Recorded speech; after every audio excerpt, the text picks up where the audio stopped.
Vasave sir, Vasave madam, school कमिटीचे chairman अध्यक्ष श्री पाटील साहेब, उपस्थित विद्यार्थी वर्ग आणि सरांचे खरं तर दोन्ही मुलं.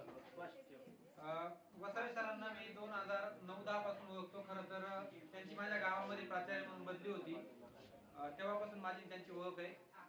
कर्मवीर भाऊराव पाटील यांचं जे स्वावलंबी शिक्षण हेच आमचे ब्रीद, हे जे ब्रीद वाक्य होतं ते आपली सेवा करता करता खऱ्या अर्थाने अंगी बांधवून आपण ज्या संस्थेमध्ये काम करतो त्या संस्थेचा सर्वोपरी विकास करणारा माणूस म्हणजे वसावे सर आहे. हे मी स्वतः अनुभवलं आहे, माझ्या डोळ्याने पाहिलं आहे. म्हणूनच खरं तर त्यांच्या आजच्या या सेवाकृती सोहळ्यासाठी मी एवढ्या लांबून इथपर्यंत आलो. कारण आपल्या ध्येयानं वेडी झालेली अशी माणसं खूप कमी असतात. कारण कर्मवीर अण्णांनंतर ही जी संस्था आहे किंवा शिक्षणाचं हे जे काम आहे ते चालवणारे अण्णांचे हे जे सेवक आहेत हे खऱ्या अर्थाने स्वावलंबी शिक्षणाचं ब्रीद ग्रामीण भागामध्ये आदिवासी गावांपर्यंत पोहोचवणारे कर्मवीर अण्णांचे एक प्रामाणिक सेवक आहेत. म्हणजे सरांची जवळपास जी 30-35 वर्षे सेवा झाली आहे त्या सेवेमध्ये त्यांनी पहिल्यापासून म्हणजे मी माझ्या गावामध्ये 5-7 वर्ष पाहिले त्यांना, अत्यंत प्रामाणिक, झटणारे आणि ते ज्याही शाळेत गेले त्या प्रत्येक शाळेमध्ये त्यांनी फक्त मुलांचा विकास नाही तर शाळेचा सर्वांगीण विकास कसा होईल, शाळेतील सर्व छोटे मोठे कामं असतील, त्यातला कलर देणं असेल, नवीन इमारतीचं बांधकाम असेल, तिथे विज्ञानाचं लॅब बनवणे असेल, बाकी वाचन कक्ष बनवणे असेल, अशा सगळ्या गोष्टी सरांनी प्रत्येक ठिकाणी केलेल्या आहेत. माझ्या स्वतःच्या गावामध्ये त्यांनी जवळपास 50 लाखपेक्षा जास्त रुपयाचे कामं लोकवर्गणीतून जमा करून केले होते. त्यांच्याच काळामध्ये आमच्या गावामध्ये जवळपास 1.5 ते 2 करोड रुपयाच्या लायब्ररीचं पण काम झालं होतं. म्हणजे एवढा खऱ्या अर्थाने दूरदृष्टी असणारा माणूस तुमच्या या एवढ्या आदिवासी आश्रमशाळेपर्यंत येऊन पोहोचला आणि इथं तुम्हाला तो लाभला. हे सर्वांचं खरं तर त्या शाळेचं पण नशीब आहे आणि विद्यार्थ्यांचं पण नशीब आहे. एवढा प्रामाणिक हेतू असणारा, प्रामाणिकपणे काम करणारा माणूस ज्या संस्थेमधून आज रिटायर होतोय. खरं तर सरांनी आज रिटायर झाल्यानंतर पुढील काळात त्यांचं जे शैक्षणिक कार्य आहे विद्यार्थ्यांना विद्यादानाचं ते सर कायम आपल्या गावी सेटल होणार असेल तर तिथे किंवा नाशिकला होणार असेल सेटल तर तिथे त्यांनी ते चालूच ठेवावं.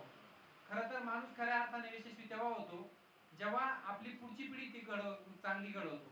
सरांचे दोन्ही मुलं पण आज आपल्या सोबत आहे. सरांचा पहिला मुलगा जो आहे त्यानं फार्मसी कंप्लीट केलेला आहे. दुसरा मुलगा जो आहे तो MBBSच्या लास्ट इयरला आहे. म्हणजे माणूस जर प्रामाणिक असेल आणि तो प्रामाणिक कष्ट करत असेल तर देव पण त्याच्या बरोबर असतो, नशीब पण त्याच्या बरोबर असतो. म्हणून सरांचे दोन्ही पण मुलं जे आहेत ते एकदम उच्च विद्याविभूषित आहे. ते सरांपेक्षाही मोठ्या पदावर जातील. MBBS होणं म्हणजे एकदम अवघड काम आहे किंवा फार्मसीची डिग्री कंप्लीट करणं सुद्धा अवघड आहे. म्हणजे सर तुम्ही खऱ्या अर्थाने तुमच्या जीवनामध्ये एक यशस्वी सेवक तर होता पण यशस्वी माणूस सुद्धा आहे. आजपर्यंत तुम्ही संस्थेला जी सेवा दिली आहे त्याची संस्था नक्कीच तुम्हाला त्याचं परतफेड करेलच.